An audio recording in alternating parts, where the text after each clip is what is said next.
በጣም ግርም የሚልህን ስለ እግዚአብሔር ንገረን እስኪ። እግዚአብሔር ይገርማችኋል ባልና ሚስት ሊያስታርቅ ሰማይ ወርዶ እንደነበር ታውቃላችሁ? እኔማ እንደው ግርም ምን የሚያደርገኝ። እሺ ማንና ማንን ሊያስታርቅ ነው እግዚአብሔር ከሰማይ የወረደው? አብርሃምና ሳራን ሊያስታርቅ እግዚአብሔር ወርዶ ነበር። እንዴ እግዚአብሔር ከላይ ሆኖ ማስታረቅ አይችልም ነበር? ጸጉስ ትልቅ ነበር እንዴ? የጠብ ትንሽ የለም። የዓለማት ጌታ ሁለት ሰው ሊያስታርቅ ከሰማይ ወርዶ መጣ። ይሄ ግርማቸው እርቅ ቀላል ነው። እግዚአብሔር ከሰማይ የወረደበት ርዕሰ ጉዳይ ነው እርቅ።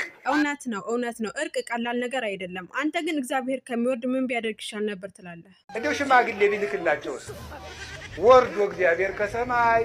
በጣም የሚገርም ነገር ነው። ይሄን ከየት ነው ያገኘከው? አሁን ከየት አገኘኸው ሲባል ከመጽሐፍ ቅዱስ። ታዲያ ሳራና አጋር በተጣሉበት ጊዜ እግዚአብሔር ፍርድ ለማን ሰጠ? አስታረቃቸው ወይስ? እግዚአብሔር ሳራና አጋር ሲጣሉ እግዚአብሔር ምንድን ነው ያለው?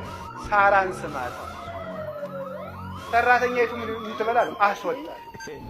በነገራችን ላይ እዚህ የተመለከትነው እግዚአብሔር ፍትሃዊ እንዳልሆነ ነው። ምክንያቱም እግዚአብሔር የባሪያዋን መብት ከማስጠበቅ ይልቅ የሳራን ቁጣ ለማረጋገጥ አጋርን ከነልጇ ሜዳ ላይ አስወጥቶ ጥሏታል ማለት ነው። እንግዲህ አጋር የአብርሃም ሚስት ናት፣ የእስማኤል እናት ማለት ነው።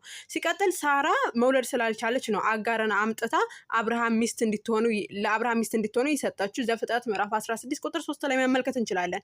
የአጋር ፍላጎት ራሱ አልነበረም። በኋላ ሳራ ከሞተች በኋላ አብርሃም ኬጡራ የምትባል ሴትዮ አግብቶ 6 ልጆችን እንደወለደ ኦሪት ዘፍጥረት ምዕራፍ 25 ቁጥር ከ1 ጀምሮ ማየት እንችላለን። ታዲያ እንደዛ ማግባት ከቻለ ለምንድነው አጋርን በበረሃ እንድትጣል እግዚአብሔር ፍርድ የፈረደባት? ምክንያቱም ባሪያ ስለሆነች ነው አይደል? ሲቀጥል እግዚአብሔር ነገራቶችን ለማድረግ ግዴታ መውረድ ይጠበቅበታል። ከላይ ሆኖ ማድረግ አይችልም። ምሳሌ የአዳም ልጆች የሰሩትን ከተማና ግንብ ለማየት ዘፍጥረት 11:5 ላይ ይወርዳል። ዘፍጥረት ምዕራፍ 11 ቁጥር 7 ላይ የሆነ ነገር ውሳኔውን ለማሳለፍ ሲባል ኑ እንውረድ ይላል። ቋንቋቸውን እንደባልቀው እያለ ይናገራል።